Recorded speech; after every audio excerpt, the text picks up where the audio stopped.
누가복음 1장 14절 말씀부터 21절까지 한 절씩 교독으로 보시겠습니다. 14절 말씀부터 21절, 14절 말씀 제가 먼저 봉독합니다. 너도 기뻐하고 즐거워할 것이요 많은 사람도 그의 태어남을 기뻐하리니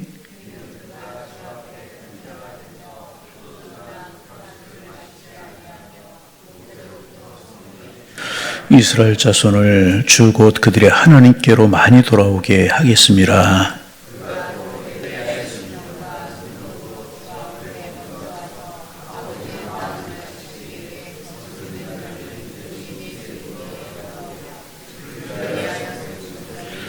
사가랴가 천사에게 이르되 내가 이것을 어떻게 알리요? 내가 늙고 아내도 나이가 많으니이다.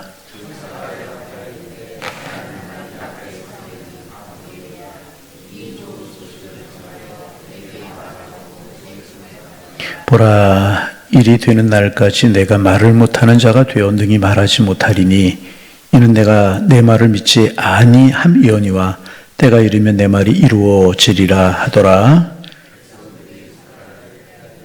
그의 성전 안에서 지체함을 이상히 여기더라. 아멘. 우리가 대강절 절기를 다시 말하면 주님의 탄생하심을 기다리는 절기를 지키면서 예수님의 탄생을 이제 중심으로 해서 벌어지는 일들, 일어난 일들을 이제 묵상하기 위해서 우리가 누가복음 1장에 나타난 말씀을 나누고 있는데, 예수님의 탄생을 이야기하기 전에 누가는 세례 요한의 탄생을 먼저 이야기합니다.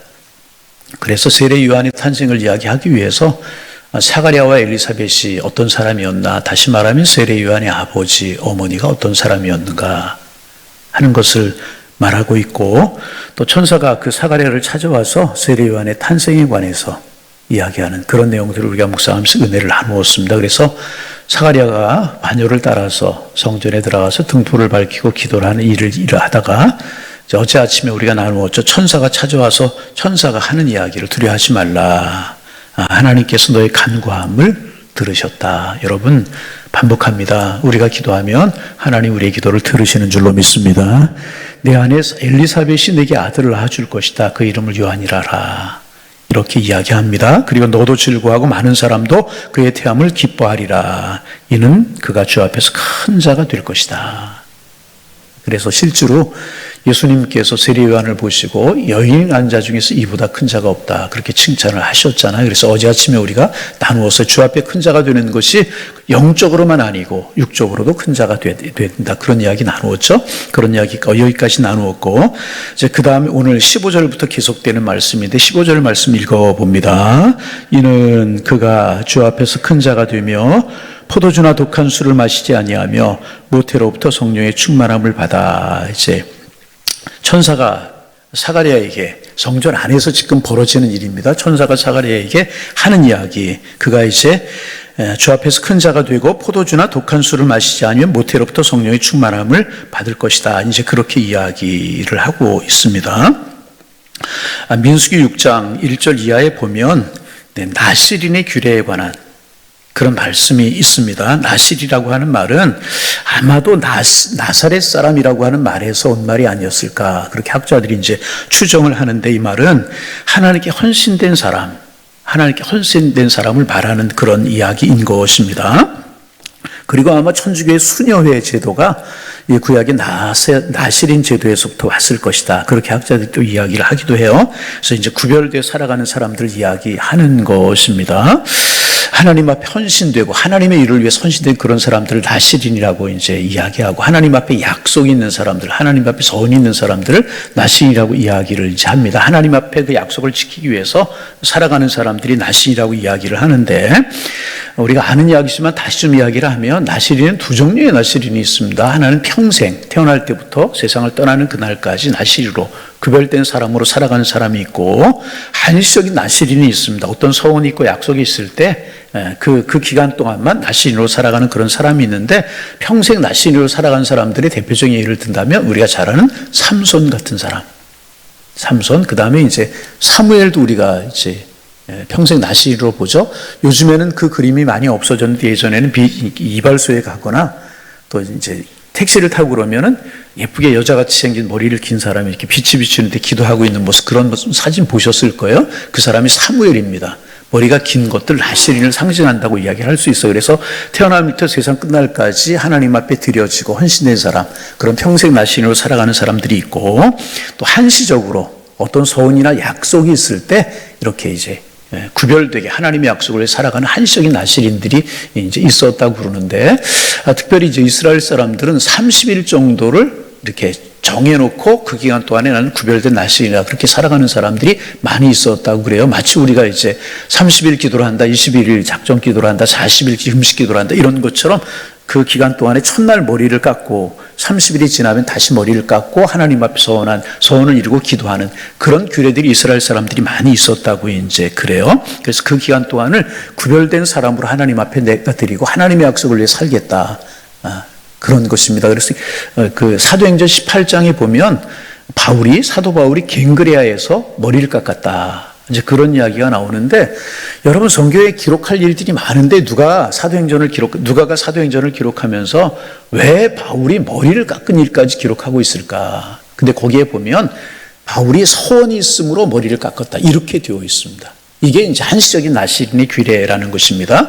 그러면 그 바울이 무슨 소원이 있어서 머리를 깎았을까라고 하는 것입니다. 정확하게 성경에 나와 있지는 않지만은 학자들이 추정을 하기를 바울이 땅끝까지 복음을 전하는 사명을 내가 하나님 앞에서 감당하겠다. 그 당시에 땅끝이라고 여기셨던 로마에까지 가서 복음을 전하는 그런 일을 내가 감당하겠다. 그러면 머리를 깎으면서 다시 한번 하나님 앞에 서원을 하고 그 약속을 지키는 삶을 살아갔다는 것입니다. 그런 의미에서 오늘 살아가는 우리도 영적인 나시린이다, 그렇게 이야기할 수 있어요. 왜? 여러분, 우리는 성도, 구별된 사람으로 하나님 앞에 부르심을 받았잖아요. 여러분, 우리 구별된 사람으로 하나님 앞에 살아가는 우리가 되기를 소망합니다.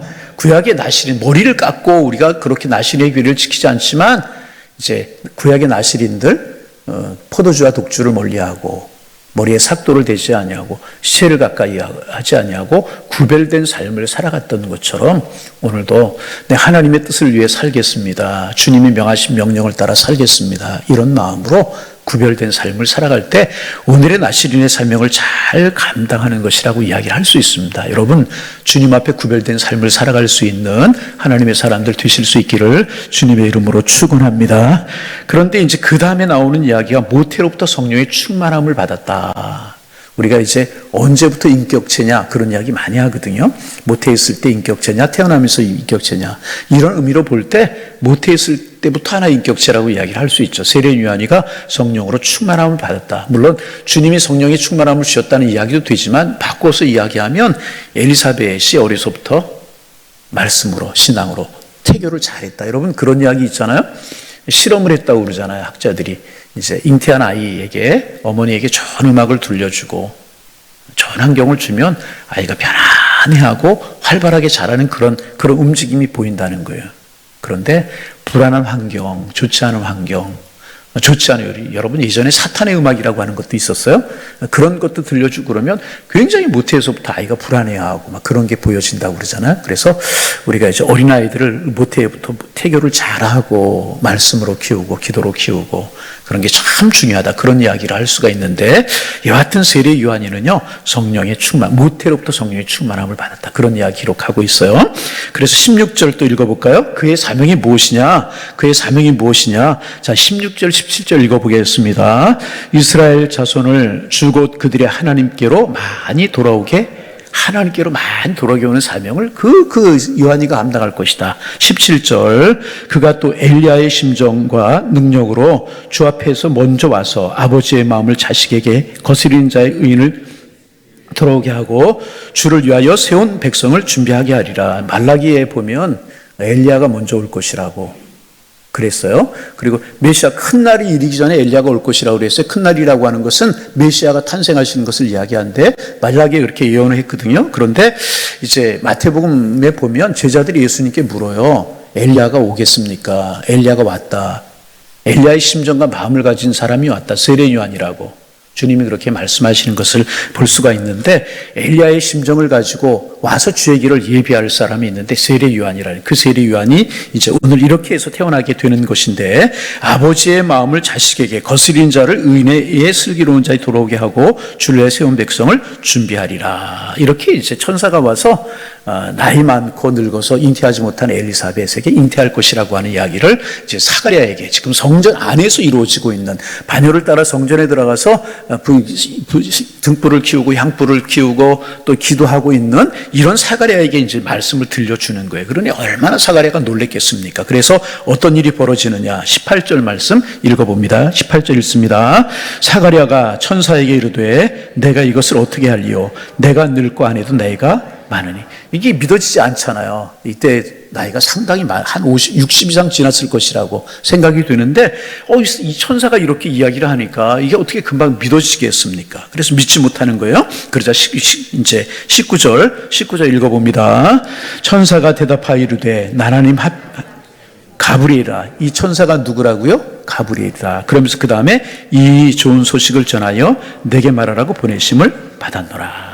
이렇게 이야기하면서, 자, 20절까지 보라, 이 일이 되는 날까지 내가 말을 못하는 자가 되어 능히 말을 못하리니 이는 내가 내 말을 믿지 아니하거니와 때가 이르면 내 말이 이루어지리라 하더라. 믿지 못하는 사가랴에게 천사가 어떻게 이야기해요? 내가 믿지 못하니까 내가 말을 못하게 될 것이다. 몇 달 동안, 10달이라고 하는 말을 는 없지만 10달 동안 믿지 못하자 그렇게 말을 못하는 하나의 이제 징계라고 이야기를 할 수 있어요. 근데 이게 징계만이 아니고 또 하나의 표적이라고 이야기할 수 있습니다. 왜? 마지막에 보면 내 말이 이루어지리라 하더라.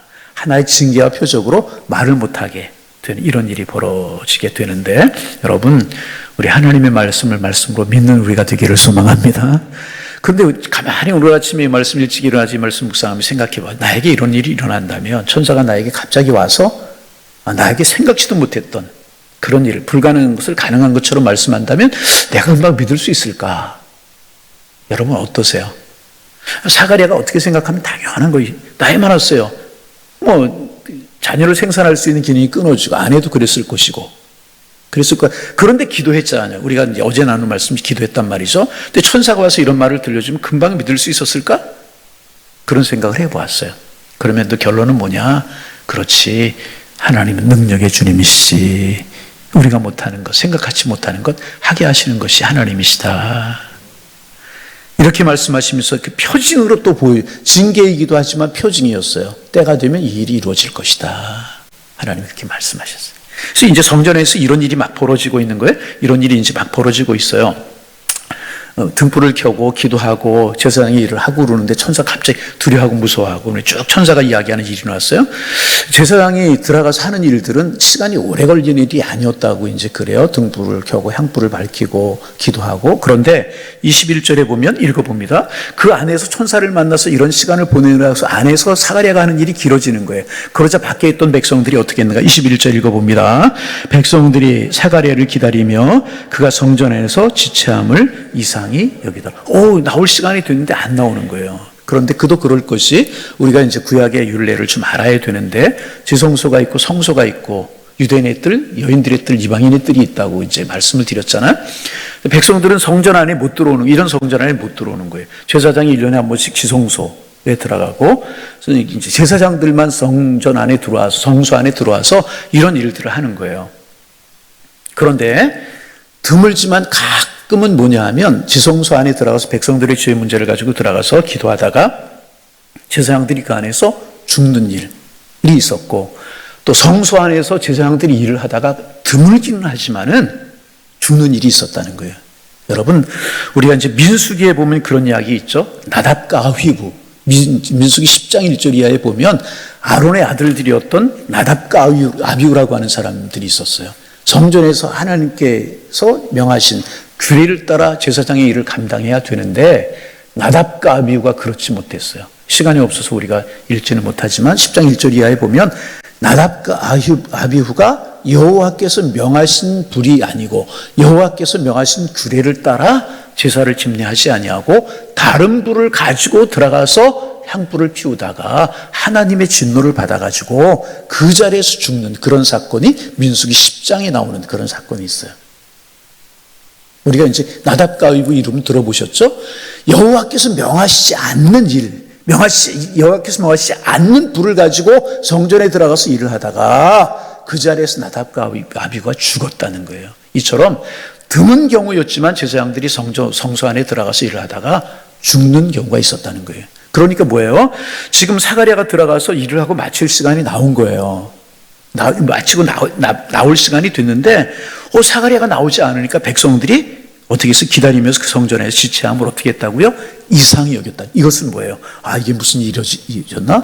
성전에 잘못되지 않았나? 이렇게 이상히 여겼다는 거예요. 이해가 되셨습니까? 자, 오늘 말씀 시간이 이었으니까 여기에서 이제 마무리를 하려고 하는데, 요거 나답과 아비후 사건, 성전에서 제사장들도 가끔 죽는 이런 일이 있었다는 일 속에서 우리가 조금 배워야 될 교훈들이 있습니다. 여러분, 하나님의 성전은 거룩하게 지켜져야 될 것입니다. 거룩하게 지켜져야 되는데 어떻게 거룩하게 지켜져야 되는가? 우리가 하나님의 성전에 다른 불을 가져서는 안 되는 거예요. 하나님의 사람들은 어떤 불을 가져야 되는가? 성령의 불을 가져야 되는 것이라. 하나님 성령으로 충만하게 하여 주옵소서. 다른 말로 이야기하면 인간적인 방법들, 세상적인 방법들, 내 고집, 내 욕심.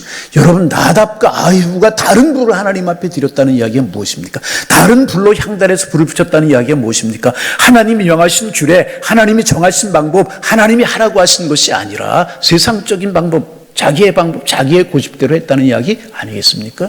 여러분, 하나님의 성전에서는요, 내 생각이 죽어져야 돼요. 내 방법이 죽어져야 돼요. 여러분, 늘 이야기하지만 구약 성경에 제물을 가지고 나오면 제사장이 안수하고 제물을 죽였어요? 그러면 제물이 죽는다는 이야기는 뭐냐면 내가 죽는다는 이야기예요. 예배드리고 나서 하나님 앞에 예배드리고 나서 내가 살아있으면 안 되는 거예요. 하나님만 살아계시고 하나님만 영광 받으시고. 제가 주일날 예배드리러 올라올 때 부목사님하고 기도하고 올라와요. 그때 빼놓지 않고 하는 기도가 있어요. 하나님, 예배를 통해서 하나님만 드러나고 하나님의 영광만 드러나게 하여 주옵소서. 예배자나 설교자나 인도자나 찬양대 모두 우리가 드러나지 않고 오직 주님만 드러나게 하여 주옵소서. 주님의 말씀과 주님의 공의와 주님의 뜻만 선포되는 그런 시간, 꼭 그 말씀 빼놓지 않고 제가 기도하고 올라옵니다. 여러분, 하나님의 성전에서는요, 성령의 은혜만 나타나야 돼요. 인간의 고집, 내 생각, 내 방법, 내 뜻 이런 거 다 죽어요. 이거 다른 불이에요. 나답과 아비후가 하나님 앞에 드렸던 그런 불이 될 수밖에 없는 것이라는 거예요. 여러분, 우리가 왜 예배드리고 하나님의 영광을 위해서, 왜 우리가 직분을 가요? 직분도 하나님의 영광을 위한 거 아니겠습니까? 내가 죽어지고 내가 사라지고 주님만 드러나고. 그러면 우리 향일교회 이 성전에 하나님의 은혜가, 성령이 충만함이 나타나게 될 줄로 믿습니다. 그럼 하나님의 영광을 받으시고 우리가 행복한 믿음의 삶을 살아갈 수 있게 되는 것이라. 하여튼 이런 배경이 있어서 사가랴를 기다리며 그 성전의 지체함을 이상히 여겼다. 이제 그런 말씀이 이런 뜻이다. 자, 오늘 여기까지만 묵상합니다. 이제 우리 조금 정리를 하면 사가랴 엘리사벳처럼 경건하게 살아가다가 이런 일을 경험했던 것처럼 우리 대림절을 지내면서 경건하게 살 수 있는, 조금 더 구별됨으로 살 수 있는 이런 우리가 되어서 정말 사가랴가 천사를 만나고 태문이 열리지 않았지만 하나님이 그들의 기도에 응답해 주시고 이런 축복이 있었던 것처럼 우리가 대강절을 지내면서 내 속에 찾아오시는 주님을 기쁨으로 맞이하고 은혜 속에 우리가 세워질 수 있는 그런 은혜가 우리 모두에게, 그리고 이 기간을 지나면서 우리 구약 성경의 나시리는 아니지만은 신약을 살아가는 우리, 하나님 앞에 구별되게 드려진 우리로 이렇게 살아갈 때 주님 우리에게 은혜 주시고 우리에게 축복 주시고 우리의 삶을 인도하실 줄로 믿습니다. 그런 은혜가 우리의 모두에게 함께 하실 수 있기를 주님의 이름으로 축원합니다. 축원합니다. 하나님 아버지, 오늘도 새날 주셔서 감사합니다. 주님 손 붙들고 주님 인도하시는 축복의 날 될 수 있도록 하나님 인도하여 주옵소서. 주님 인도하시기에 우리의 마음에 평안과 행복이 있게 도와주셔서 내가 주님을 사랑합니다. 오늘 우리의 고백이 될 수 있도록 하나님 축복하여 주옵소서. 하나님, 이제 우리가 성탄절 앞에 놓고 주님 오심을 기다리는 절기를 지내고 있는데 하나님, 우리의 마음이 정말 사가랴와 엘리사벳처럼 경건하게 하시고 온전히 주님께 나아갈 수 있는 저희가 될 수 있도록 하나님 축복하여 주옵소서. 사가랴가 자기가 맡은 일을 신실하게 감당했을 때 천사를 만나 축복의 말씀을 들었던 것처럼 주님이 우리에게 주신 사명 잘 감당하게 하셔서 하나님, 우리도 주님이 예비하신 은혜 가운데 거하는 저희들 될 수 있도록 하나님 축복하여 주옵소서. 하나님 아버지, 세례 요한이 태어나면서부터 구별된 자라고 주님 말씀하셨는데 오늘 살아가는 나시린이 우리임을 기억하고 우리도 구별된 마음과 몸을 가지고 생각을 가지고 살아갈 수 있는 저희들을 될 수 있도록 인도하여 주셔서 우리의 삶이 축복이 되고 우리 주변이 축복이 될 수 있는 은혜가 있게 하여 주옵소서. 성도라고 하는 거룩한 이름을 가졌는데 거룩한 이름에 걸맞는 그리스도인이라고 하는 이름에 걸맞는 삶을 살아 하나님 앞에 영광이 되게 하시고 저희들 축복이 될 수 있도록 인도하여 주옵소서.